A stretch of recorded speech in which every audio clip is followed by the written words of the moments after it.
Hello and welcome to Riserva. Today I'm going to teach you how to make my 20-hour braise.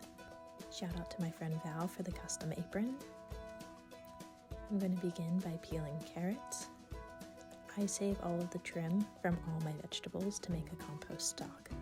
Compost stock is just a sustainable and affordable way to have soup base always in your freezer. Go ahead and cut your carrots into planks.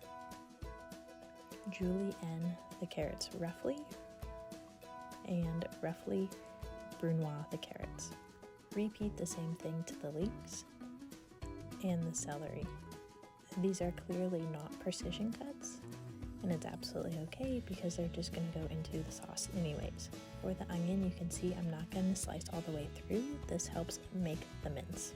This fun little plate I got in Florida. It has grooves on it to help make paste. Now you can see all my mise en place is ready. Throw some butter into the pan and let it melt. Sweat the onions, add your other vegetables to sweat. Don't forget to season them heavily with salt. Add your wine and reduce to sec. Add in your tomato, and then I'm going to take my braised beef that I had in the crock pot for 20 hours and start to shred it up. Then you're going to add a little bit of finishing cream into your sauce. Add in your braised beef, start cooking your pappardelle. It's going to take 6 minutes to cook, and then you're done.